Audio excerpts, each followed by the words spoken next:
함께 볼 하나님의 말씀은 야고보서 3장 1절로 12절까지의 말씀입니다. 야고보서 3장 1절로 12절까지의 말씀입니다. 제가 보는 성경으로 신약 374쪽입니다.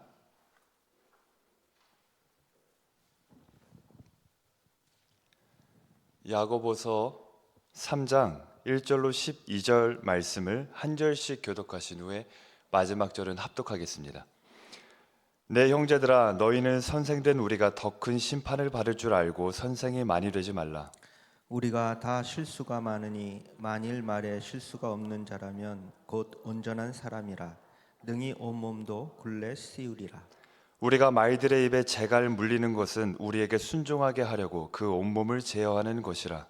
또 배를 보라. 그렇게 크고 광풍에 밀려가는 것들을 지극히 작은 키로서 사공의 뜻대로 운행하나니 이와 같이 혀도 작은 지체로 돼 큰 것을 자랑하도다. 보라, 얼마나 작은 불이 얼마나 많은 나무를 태우는가. 혀는 곧 불이요 불의 세계라. 혀는 우리 지체 중에서 온몸을 더럽히고 삶의 수레바퀴를 불사르나니 그 사르는 것이 지옥불에서 나느니라. 여러 종류의 짐승과 새와 벌레와 바다의 생물은 다 사람이 길들일 수 있고 길들여 왔거니와 혀는 능히 길들일 사람이 없나니 쉬지 아니하는 악이요 죽이는 독이 가득한 것이라. 이것으로 우리가 주 아버지를 찬송하고 또 이것으로 하나님의 형상대로 지음을 받은 사람을 저주하나니 한 입에서 찬송과 저주가 나오는도다. 내 형제들아, 이것이 마땅하지 아니하리요. 샘이 한 구멍으로 어찌 단물과 쓴물을 내겠느냐. 내 형제들아, 어찌 무화과 나무가 감람 열매를 포도나무가 무화과를 맺겠느냐. 이와 같이 짠물이 단물을 내지 못하느니라. 아멘. 할렐루야. 우리 각자의 마음속에는 오래 기억에 남는 말 한마디씩은 꼭 있습니다. 그 말이 좋은 말이든 나쁜 말이든 지금까지도 내 가슴에 남아있는 말들이 저마다 다 있거든요. 어느 날 초등학생이었던 한 아이가 선생님이 준 편지를 가지고 집으로 돌아왔어요. 근데 선생님이 이 아이에게 당부하기를 절대로 열어보지 말고 엄마에게 꼭 보여줘라라고 이야기를 했습니다. 그래서 이 초등학생 아이가 선생님이 준 편지를 받고 궁금하지만 잘 간직해서 왔다가 엄마에게 보여줬어요. 선생님이 엄마만 읽으라고 했다. 엄마가 그 편지를 열어보고 이 아이에게 이렇게 말을 했습니다. 당신의 아들은 너무나 그 능력이 대단해서 학교에서 감당할 수 있는 능력이 되지가 않습니다. 너무 뛰어난 아이이기 때문에 어머니께서 직접 교육해 주시는 것이 더 좋겠습니다. 그렇게 적혀 있다고 이제 어머니가 아들에게 이야기를 해줬어요. 이게 시간이 많이 지나서 이제 어머니가 돌아가시고 나서 우연히 그때 남아 있었던 편지를 이 아들이 다시 발견하게 됩니다. 근데 그 편지를 보니까 어렸을 때 어머니가 읽어줬던 내용과 다른 거예요. 거기 뭐라고 적혀져 있었냐면 당신의 아들은 지능이 매우 낮고 정신적인 문제가 있어서 더 이상 학교 교육이 불가능합니다. 우리 학교에서는 이 아이를 받아들일 수 없습니다. 그 순간 그 아들은 그 편지를 보고 굉장히 많은 눈물을 흘리면서 자기의 일기장에 이렇게 글을 남겼습니다. 알베르트 아인슈타인은 위대한 어머니, 그 어머니 덕분에 세계의 천재가 되었다. 아인슈타인이 어렸을 때 준 선생님의 편지를 그의 어머니가 사람으로 해석해서 다시금 말해준 그 사건, 그 이야기입니다. 오늘 우리가 하는 말도 저 사람은 부족해, 저 사람은 할 수 없어가 아니라 우리 눈에 부족해 보일지라도 저 사람은 하나님의 가능성이야 라고 말할 수는 없는 걸까요? 말 한마디가 이와 같이 아이의 정체성을 바꾸고 인생을 바꿨습니다. 그리고 그 말이 사랑과 믿음이 담긴 말이라면요, 더 큰 변화를 가져오게 됩니다. 오늘 말씀을 통해서 나에게 나오는 그 말 한마디가 사람을 죽이는 말이 아니라 사람을 살리는 말이 되는 은혜가 있기를 바랍니다. 오늘 우리가 읽은 이 말씀은 야고보가 기록한 말씀입니다. 우리가 잘 알고 있는 것처럼 야고보는 초대교회의 지도자였습니다. 예수의 형제였고요. 그런 그가 초대교회를 세우고 이끌어 오면서 유일하게 남긴 편지가 이 야고보서인데, 그렇게 목회 현장 가운데서 유일하게 남긴 편지에 가장 강조해 놓은 이야기가 뭐냐면 말에 관한 중요성입니다. 그러니까 야고보는 그 초대교회가 세워지고 부흥하고 또 때로는 쇠퇴하며 무너지기도 하는 실제적인 현장 속에서 절실히 경험하는 게 한 가지가 있는 거예요.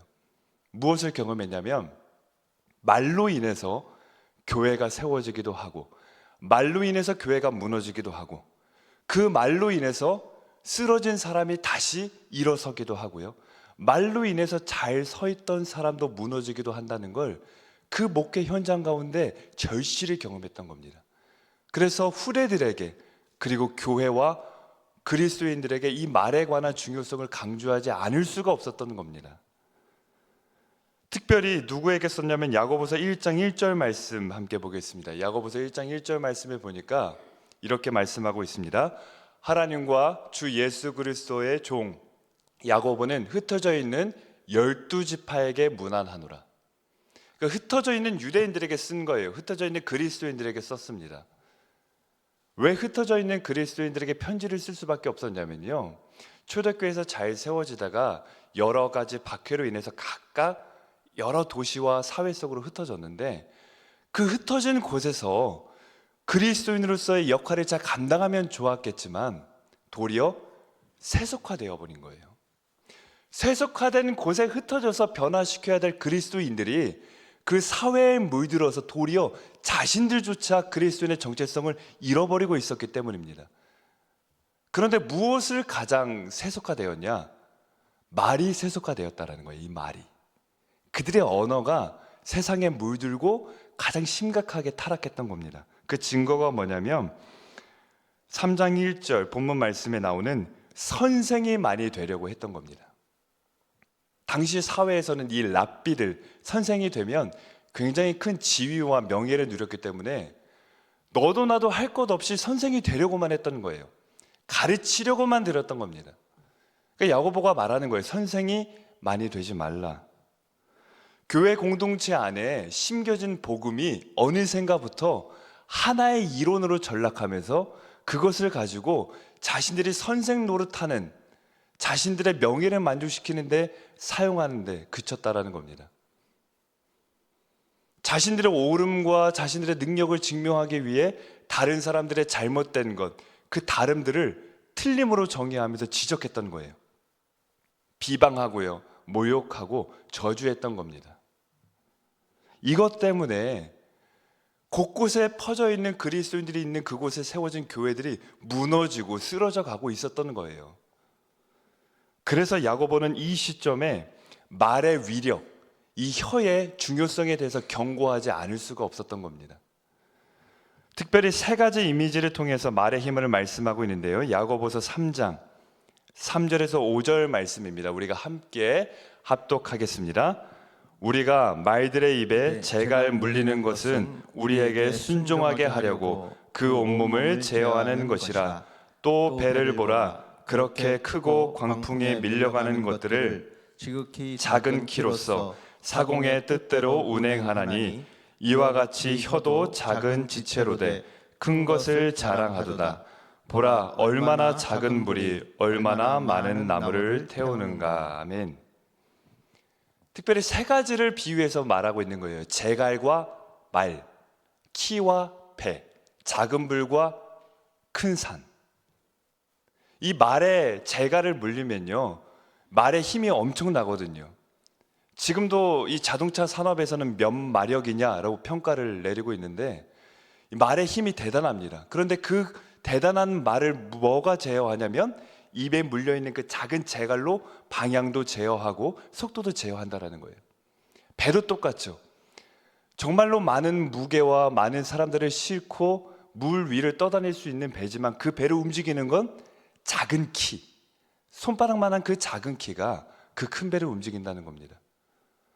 무엇보다 산불처럼 아무것도 아닌 그 작은 불, 그냥 밟으면 꺼질 만한 그 작은 불 하나가 큰 산을 다 태워버린다는 겁니다. 뭐가 이와 같다라는 거죠? 우리의 혀가 이와 같다라는 겁니다.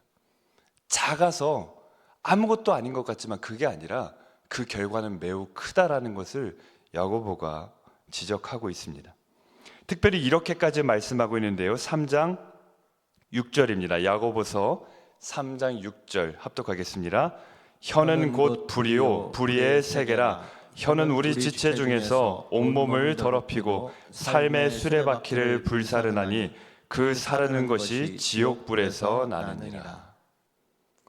혀가 불 같은데 그 불이 어떤 불이라고 말씀하고 있죠? 지옥불 같다는 거예요. 지옥불. 그런데 야고보가 말하는 지옥불은요, 비유가 아니라 실제적인 장소를 언급하고 있습니다. 매우 실제적인 장소를 언급하고 있는데 어떤 장소냐면 예레미야 7장 31절입니다. 우리 화면을 보고 함께 보겠습니다. 예레미야 7장 31절 말씀 합독하겠습니다.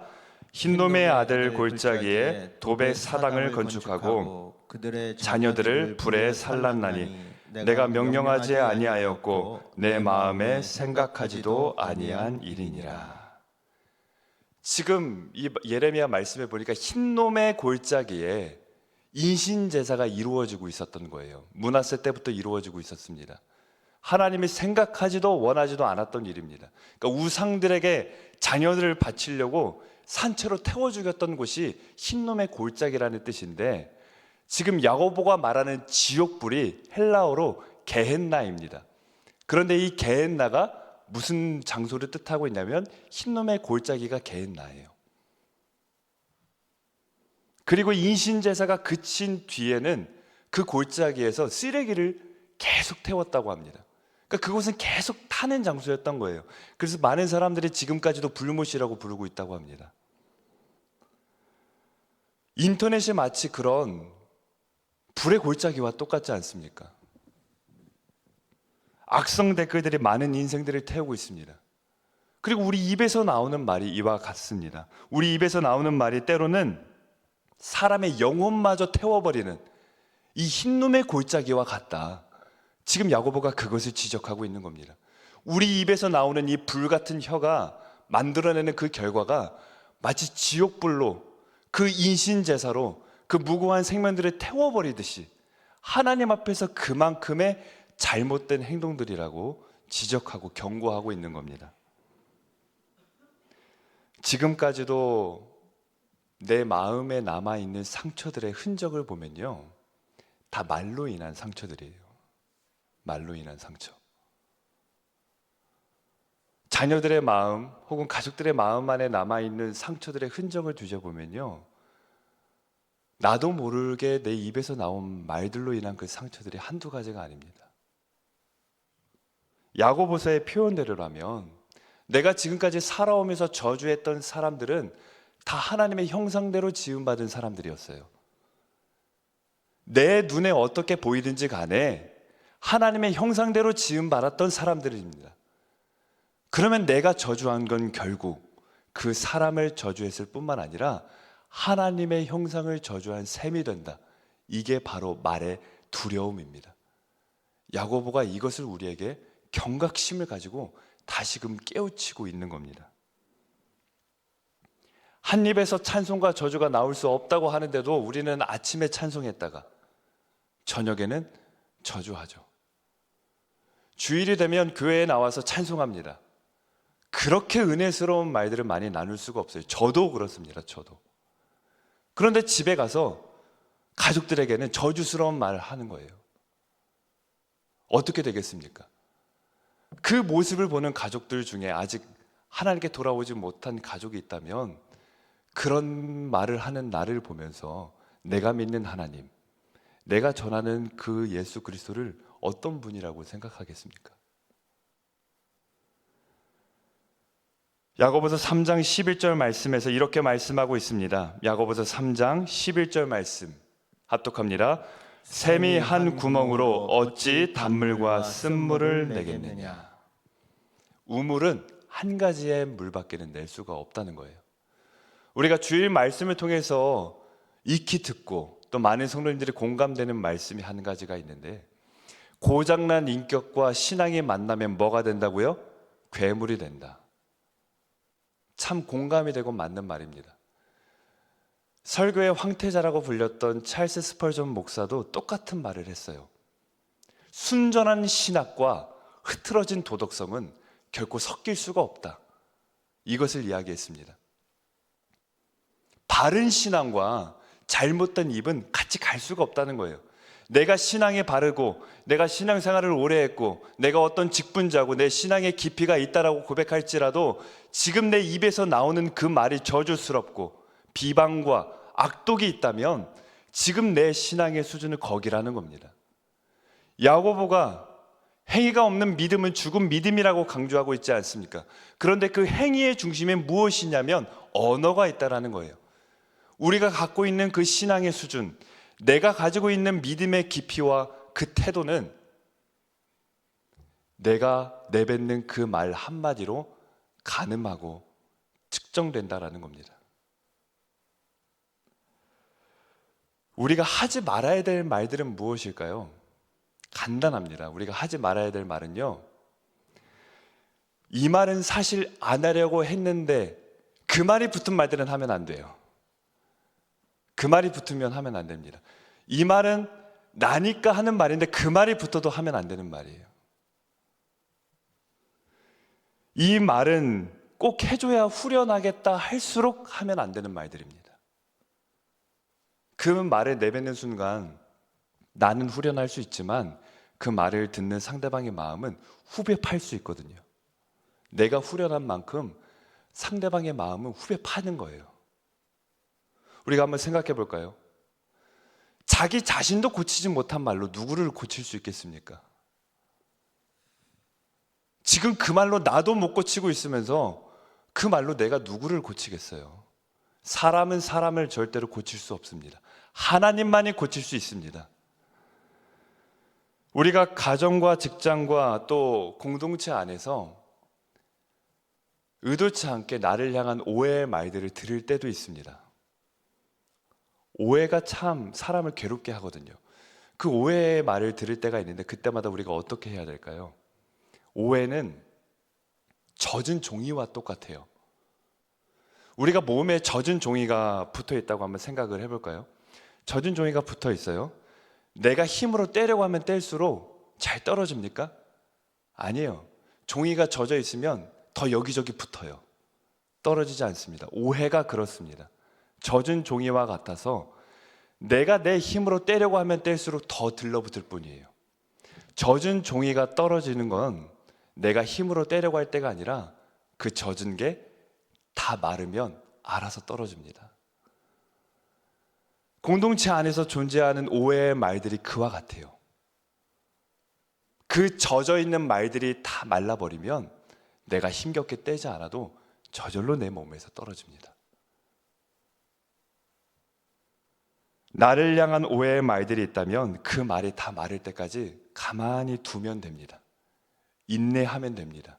감내하면 됩니다. 예수님이 그렇게 하셨습니다. 그러면 저절로 떨어집니다. 야고보는 오늘 우리에게 반드시 이것이 있어야 된다고 말씀하고 있습니다. 야고보서 3장 17절 말씀입니다. 야고보서 3장 17절 말씀 합독합니다. 오직 위로부터 난 지혜는 첫째 성결하고 다음에 화평하고 관영하고 양순하며 긍휼과 선한 열매가 가득하고 편견과 거짓이 없나니. 아멘. 오늘 우리에게 그러므로 반드시 필요한 것이 있는데 무엇일까요? 위로부터 난 지혜가 그래서 필요하다라는 거예요. 위로부터 난 지혜가 아니면 혀를 길들일 수가 없다는 겁니다. 요한복음에서도 말씀하고 있습니다. 요한복음 14장 26절 말씀, 우리 화면을 보고 합독하겠습니다. 보혜사 곧 아버지께서 내 이름으로 보내실 성령, 그가 너희에게 모든 것을 가르치고 내가 너희에게 말한 모든 것을 생각나게 하리라. 아멘. 내가 할 말이라도요, 내가 생각해서 말하면 안 되는 거예요. 그러면 선한 게 나올 수가 없습니다. 내가 할 말이어도 누가 주시는 생각으로 말해야 됩니까? 성령님이 주시는 걸로, 성령님이 가르치시고 성령님이 깨닫게 하시는 걸로 말해야 됩니다. 위로부터 오는 지혜는 결국 성령님이세요. 지혜의 영이신 성령님이십니다. 성령님이 깨닫게 하는 말, 성령님이 주관하시는 말, 성령님이 하시는 말들을 내뱉게 될 때, 그때 비로소 교회가 세워지고 가정이 건강해지고 사람을 살릴 수 있는 말을 내뱉게 됩니다. 초대교회는 성령의 능력으로 부흥하는 교회였는데 그 전에 성령의 능력으로 말하는 교회였습니다. 부흥보다 앞서서 성령의 능력으로 말하는 교회였어요. 성령님이 임재하실 때 불의 혀가 각 사람에게 임했습니다. 그 불은 공동체를 무너뜨리고 죽은 것을 살리고 또 사람을 세우는 그런 놀라운 능력의 말이었습니다. 성령님께서 내 혀를 주관하실 때, 성령님께서 내 말을 주관하실 때 비로소 우리는 말다운 말을 할 수 있게 되는 겁니다. 꼭 기억했으면 좋겠습니다. 말을 잘하는 것보다 중요한 건 하지 말아야 될 말을 안 하는 거고요. 그보다 중요한 것은 침묵하는 것이고, 그보다 더 중요한 것은 침묵보다 가치 있는 말을 하는 겁니다. 침묵보다 가치 있는 말은 한 가지입니다. 예수님이 하신 말, 예수님의 말만이 침묵보다 가치 있는 말들입니다. 예수님께서는 38년 된 병자에게 일어나 걸을 수 있는 자라고 말씀하셨습니다.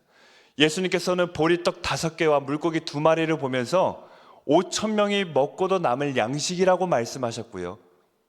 예수님께서는 죽은 나사로에게 잠자는 자라고 말씀하셨고요. 무엇보다 예수님께서는 그분을 십자가에 죽인 우리 모두에게 내 생명을 바쳐서 사랑하는 자라고 말씀하셨습니다.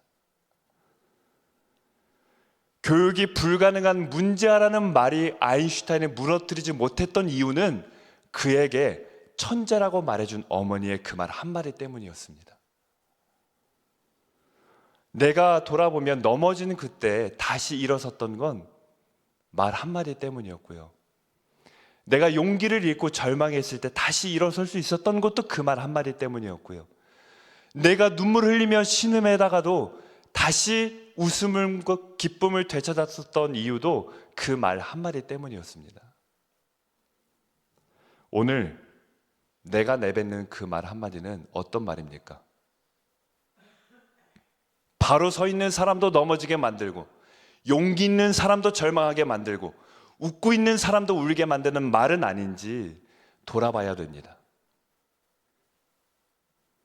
세상은 내 옆에 있는 성도에게 38년 된 병자에 불과하다고 말할지라도 나만큼은요, 일어나 걸을 수 있는 자라고 말할 수 있기를 바랍니다.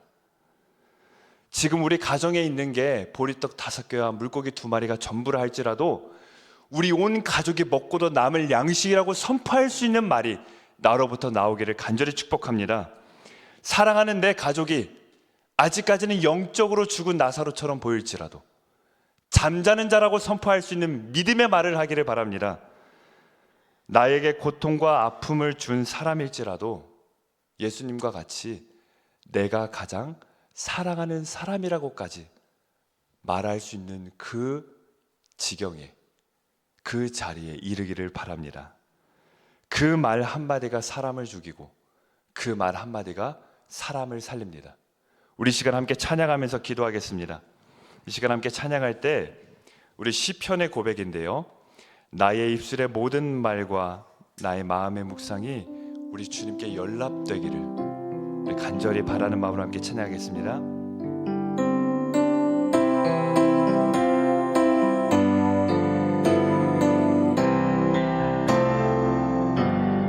나의 입술의 모든 말과 나의 마음의 묵상이 주께 연락되기.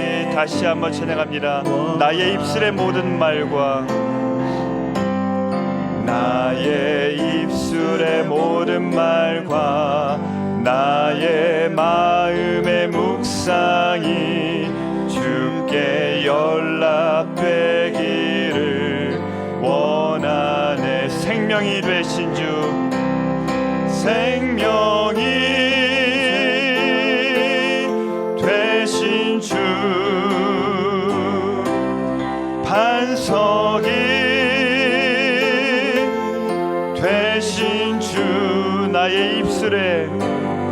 나의 입술의 모든 말과 나의 마음의 묵상이 주께 연락되기를 원하네. 우리 이 시간 같이 기도하기 원합니다.